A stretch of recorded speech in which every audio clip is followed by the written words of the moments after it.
नहीं Akira, jacket मत उतारो अपनी, अपना स्कार्फ मत उतारो ऐसे रोड पे। मैं तुम्हारे हाथ जोड़ता हूँ, ऐसा मत करो। देखो सब देख रहे हैं, प्लीज सबके सामने तुम विक्रांत को, तुम मेरी गर्लफ्रेंड हो अकीरा, और तुम विक्रांत को। लेकिन विपिन की गर्लफ्रेंड अकीरा उसकी बातों पे ध्यान दिए बिना उसकी जैकेट उतार के अपना स्कार्फ विपिन के मुंह पे मार के सड़क के उस पार खड़े विक्रांत के पास गई, अपनी बाहें उसकी गर्दन में डाली और अपने होठों को उसके होठों पर रख दिया। विक्रांत ने भी कस के अकीरा को अपनी बाहों में भर लिया। विपिन अकीरा से दीवानों की तरह प्यार करता था और अपनी गर्लफ्रेंड और अपने दुश्मन के बीच की इस नजदीकी देख के उसका खून खौल रहा था। उसका मन तो कर रहा था कि वो विक्रांत का मुंह तोड़ दे और अकीरा को भी कस के एक चांटा मारे, लेकिन वो ऐसा कर नहीं सकता था क्योंकि वो एक बहुत ही कमजोर इंसान था और विक्रांत एक बहुत शक्तिशाली योद्धा जो करीम नगर की सेना में अफसर था। विक्रांत ने एक झटके से अकीरा को अपनी गोद में उठाया और बोला, अकीरा, कब से मैंने तुम्हें पाना चाहा है, मैं भी तुमसे अब दूर नहीं रह सकती। तुम इस नंबर 0 के प्यार में पड़ी थी। विक्रांत की गोद में पड़ी अकीरा ने विपिन को देखा जिसकी आंखों में आंसू भरे थे और बोली, तब मुझे पता नहीं था ना कि ये कितना बड़ा लूजर है। इसने तो मुझसे कहा था कि ये करीम नगर के इतिहास के सबसे बड़े योद्धा साहो का बेटा है। मुझे तब कहाँ मालूम था कि साहो ने एक नामर्द को पैदा किया है। करीम नगर के बड़े बाजार के चौराहे पर बहुत सारे लोग विपिन की इज्जत की धज्जियां उड़ते देख रहे थे। विपिन बोला, मैंने तुमसे सच्चा प्यार किया था कीरा, और मैंने पूरी कोशिश की है एक बेहतरीन मार्शल आर्ट्स टीचर बनने की। तू सिर्फ एक बेहतरीन शून्य है, नंबर 0 बनने के लिए ही बेहतरीन है तू। मार्शल आर्ट्स टीचर बनना तेरे बस की बात नहीं है। विपिन और बेइज्जती बर्दाश्त नहीं कर पाया और अगले ही पल विक्रांत पे वार करने दौड़ा, लेकिन विक्रांत के दोस्त ने एक हल्का सा ऊर्जा का ब्लास्ट किया और विपिन उड़ता हुआ कई सौ फुट पीछे जा गिरा। जिगर में दम नहीं, हम किसी से कम नहीं। तुम लोग जरा इसकी थोड़ी मालिश करो, तब तक मैं और अकीरा थोड़ी प्यार भरी बातें कर लेते हैं। किसी और की बंदी के साथ रोमांस का मजा ही कुछ और होता है। ये कह के विक्रांत विपिन पे हंसा और फिर अकीरा से बोला, तुम्हें वेट लूज करने की जरूरत है। तुम्हें उठाने से बाहों में दर्द हो गया मेरे। अब जब मैं इसे छोड़ के तुम्हारे पास आ गई हूँ तो ये वेट तुम्हें ही संभालना है। अकीरा की ये मीठी बात सुन के विक्रांत मुस्कुराया और उसे लेके अपने घर की तरफ बढ़ने लगा। तभी विपिन ने उसे रोकने की एक आखिरी कोशिश करते हुए कहा, तुम मुझसे प्यार करती हो अकीरा? मैं तुमसे प्यार करती थी, लेकिन अब तुम्हें देख के मुझे तरस आता है या फिर शर्म। कोई इतना बड़ा लूजर कैसे हो सकता है? ये ले अपनी दादी की 2 कौड़ी की अंगूठी, किसी और 2 कौड़ी की लड़की को पहना देना। ये कह के अकीरा ने अपनी उंगली से एक अंगूठी निकाल के फेंक दी। अकीरा, वो मेरी। इससे पहले कि विपिन कुछ और कहता, विक्रांत के दोस्तों ने उसे बुरी तरह से पीटना शुरू कर दिया। बाजार में खड़े लोग तमाशा देखते रहे, पर कोई करीम नगर के सबसे वीर योद्धा के बेटे को बचाने नहीं आया। विपिन कब बेहोश हुआ उसे ही पता नहीं चला। कुछ घंटे बाद रात को गली में घूम रहा एक कुत्ता जिसे विपिन खाना दिया करता था, जो उसी की तरह अनाथ था, वो वफादार दोस्त विपिन के पास आया और उसने विपिन को उठाया। रात हो गई थी। विपिन किसी तरह से खड़ा हुआ और अपने घर चला गया और उसके साथ साथ उसका वफादार दोस्त भी। विपिन कंबोज सेन करीम नगर मार्शल आर्ट्स एकेडमी का सबसे बेकार टीचर था। कोई स्टूडेंट उससे मार्शल आर्ट सीखना नहीं चाहता था। सब उसे नंबर 0 कह के बुलाते थे और आज उसकी गर्लफ्रेंड अकीरा भी उसकी इज्जत की धज्जियां उड़ाते हुए उसे छोड़ गई थी। जब विपिन घर पहुंचा तो उसने देखा कि वहां 4 गुंडे उसका इंतजार कर रहे थे। उनमें से एक आदमी बहुत गुस्से में था। विपिन उन्हें देख के घबराते हुए बोला, भाई भाई भाई भाई मारना नहीं, मैं तुम्हारे पैसे वापस कर दूंगा, पक्का। विपिन ने उन लोगों से अपनी मार्शल आर्ट्स ट्रेनिंग के लिए आज से 1 साल पहले 1 लाख रुपए उधार लिए थे, ये कह के कि वो मास्टर टीचर कॉन्टिनेंट के सुपर योद्धा साहू का बेटा है और एक दिन बहुत बड़ा मार्शल आर्ट टीचर बनेगा। टीचर बनते ही वो सूद समेत उनके पैसे लौटा देगा। लेकिन सूद तो क्या, बेचारे विपिन के पास तो दूध के भी पैसे नहीं थे। हर दिन 100-100 रुपए उधार ले लेकर जीता था। मेहनत का जुनून तो था विपिन में, लेकिन शरीर से इतना कमजोर था कि मार्शल आर्ट्स की दिव्य शक्ति उसके शरीर में पैदा ही नहीं हो पाती थी। और बाकी योद्धा कुल के लोगों की तरह विपिन के पास कोई सुपर पावर भी नहीं थी, इसलिए वो चाहे कितनी भी कोशिश कर लेता, पर कोई कोई मंत्र, कोई तंत्र उसके मार्शल आर्ट्स टेक्निक में काम नहीं करता। तूने हमसे 2 महीने पहले कहा था कि तू हमारे पैसे लौटा देगा। ये कहकर उनमें से एक गुंडे ने विपिन को एक मुक्का दे मारा।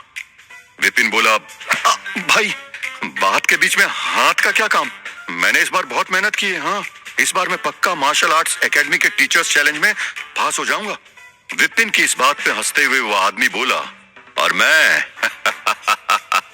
मास्टर टीचर कॉन्टिनेंट का राजा बन जाऊंगा, मारो साले को। ये कह के वो चारों विपिन पर टूट पड़े और उसे बुरी तरह पीटने लगे। विपिन जमीन पर पड़ा लात घूसे खाता रहा।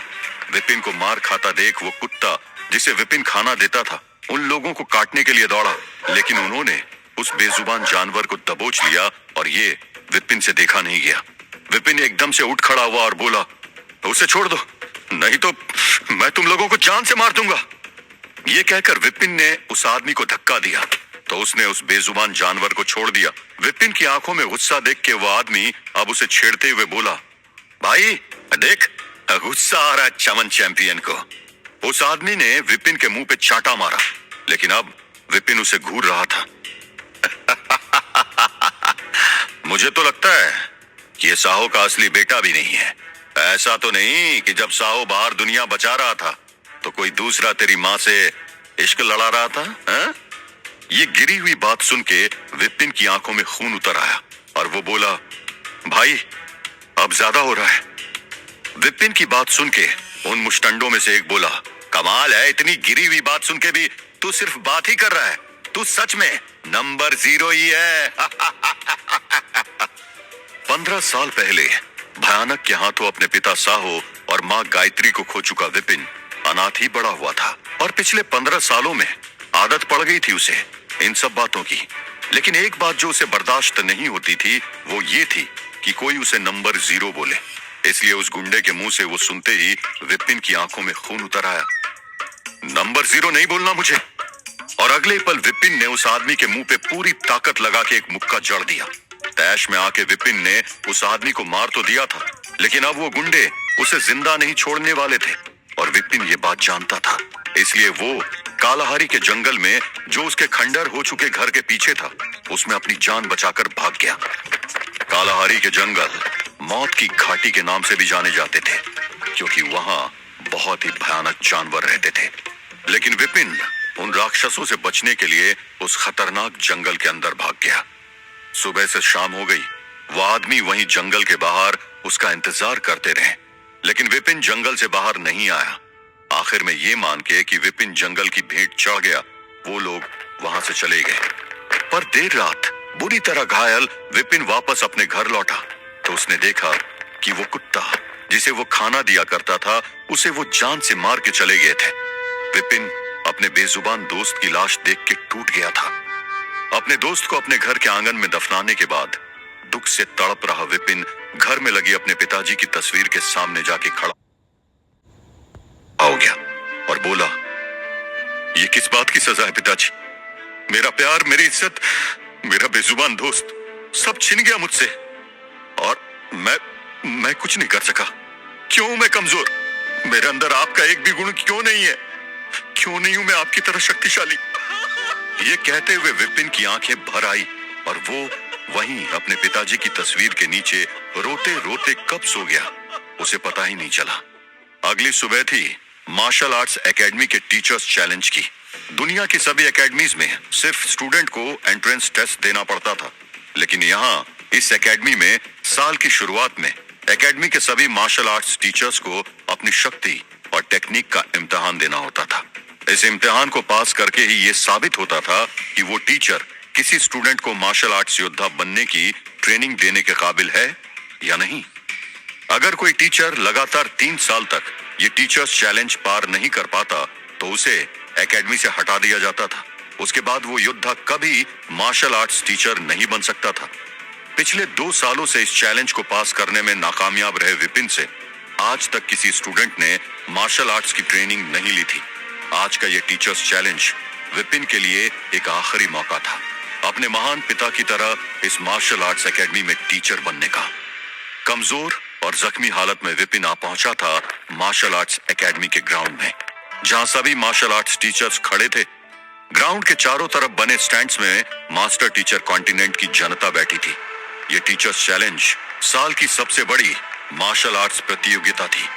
विपिन कंबोज को उस टूटी फूटी हालत में पट्टियों में लिपटा देख सभी लोग उस पर हंसने लगे। अरे नंबर 0 फिर आ गया, एक दर्शक बोला। अबे घोड़ों की रेस में गधे की भी एंट्री हो गई, दूसरे ने कहा। अबे एक्शन में कॉमेडी की जरूरत भी तो होती है, ये साला नंबर 0 मार्शल आर्ट्स की दुनिया का कॉमेडियन है। विपिन को ये बातें बहुत चुभ रही थी, लेकिन वो कुछ नहीं बोला। वो चुपचाप ग्राउंड में खड़े बाकी मार्शल आर्ट्स टीचर्स के साथ आके खड़ा हो गया। उसे देख के एकेडमी का एक टीचर रितेश, जो विपिन से बहुत चिढ़ता था, वहां खड़े एक दूसरे टीचर से बोला, यार एक बात बता, अगर कोई नंबर 0 की बहन को मारने की कोशिश करेगा और कोई उसकी माँ को मारने की कोशिश करेगा, तो ये पहले किसे बचाएगा? हा? वो टीचर बोला, पता नहीं यार। रितेश बोला, भाई ये सबसे पहले खुद को बचाएगा। ये कह के रितेश और वो दूसरा टीचर जोर जोर से हंसने लगे।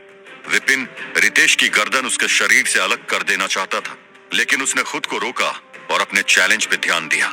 एक के बाद एक मार्शल आर्ट्स टीचर एक दूसरे से लड़ते गए, और किस्मत देखिए, जब विपिन की बारी आई तो उसके सामने था रितेश। मुकाबला शुरू हुआ। पलक झपकते ही रितेश ने विपिन पर मार्शल आर्ट्स के वारों की बारिश शुरू कर दी। विपिन का पूरा शरीर पहले ही बुरी तरह जख्मी था, इसलिए रितेश के ये वार उसके शरीर को तोड़ते चले गए। लेकिन विपिन में ताकत की कमी थी, हिम्मत की नहीं। इसलिए ना विपिन की नजरें झुकी और ना उसके घुटने कमजोर पड़े। विपिन ने रितेश पर वार करने की कोशिश की, लेकिन रितेश में बहुत फुर्ती थी। इस वजह से विपिन के वार रितेश को छू भी नहीं सके। विपिन मार खाता रहा, लेकिन वो खड़ा रहा। 3 मिनट के बाद जब मुकाबला खत्म हुआ तो सभी जजेस ने रितेश को विजयी घोषित कर दिया। विपिन को देख के उस मुकाबले के जज बोले, विपिन कंबोज, ना आप कोई ऊर्जा वार कर सके, ना आपके मार्शल आर्ट्स मूव से आपके प्रतिद्वंदी को कोई परेशानी हुई। आप खुद को उसके किसी वार से बचा भी नहीं सके। माना कि आप खड़े होके पिटते रहे, लेकिन इस एकेडमी में हम स्टूडेंट्स को मारने की ट्रेनिंग देना चाहते हैं, मार खाने की नहीं। इसीलिए आप ये चैलेंज हारते हैं। विपिन अपने पिता की तरह एक महान मार्शल आर्ट्स टीचर बनने का अपना तीसरा और आखिरी मौका खो चुका था। एकेडमी के ग्राउंड में खड़े सारे लोग उस पर हंस रहे थे। नंबर 0 की आवाज सिर्फ एकेडमी में ही नहीं, विपिन की आत्मा में भी गूंज रही थी। विपिन सिर झुकाए चुपचाप ग्राउंड से बाहर निकल गया। तभी शंकु, एक पागल जो सालों से वहां की सड़कों पर भटकता रहता था, विपिन के सामने आ खड़ा हुआ और भारी सी आवाज में बोला, ये विपिन, इस दुनिया नंबर 237 में 0 है, लेकिन दुनिया नंबर 5555 का विपिन वो हीरो है। ये कहकर वो पागल शंकु विपिन की आंखों में झांकने लगा और एकदम से बोला, एक समय आएगा जब सब बदल जाएगा, उस दिन तू बनेगा हीरो। बिना उस पागल शंकु की बात पे ध्यान दिए विपिन वहां से निकल गया और शंकु चिल्लाता रहा, ये वाला विपिन 0 है, जो आने वाला है वो हीरो है। अब कौन सा विपिन हीरो था और वो कब और कहां से आने वाला था, ये तो भगवान ही जानते थे। पर फिलहाल इस विपिन की जिंदगी में मुसीबतों का अंत नहीं हुआ था। विपिन जब अपने घर पहुंचा तो वहां उसका इंतजार कर रहे थे वही गुंडे जो कल उससे अपना उधार वसूलने आए थे। लेकिन इस बार जैसे ही वो गुंडे विपिन को मारने के लिए आगे बढ़े, विपिन भागा नहीं, वो बोला, आओ एक एक करके सबको बताता हूं। विपिन जानता था कि ये गुंडे उसे जान से मार देंगे, लेकिन अब बात जान की नहीं, आत्मसम्मान की थी। विपिन उन गुंडों से तब तक लड़ता रहा जब तक कि उसके शरीर में कतरा भर भी जान बाकी थी। आखिर में 3 आदमियों ने छटपटाते हुए विपिन को पकड़ लिया और उनका मेन बॉस तलवार से विपिन का गला काटने ही वाला था कि तभी एक सफेद रंग की बिजली कड़की। सब कुछ जैसे बहुत धीरे हो गया, समय रुक गया।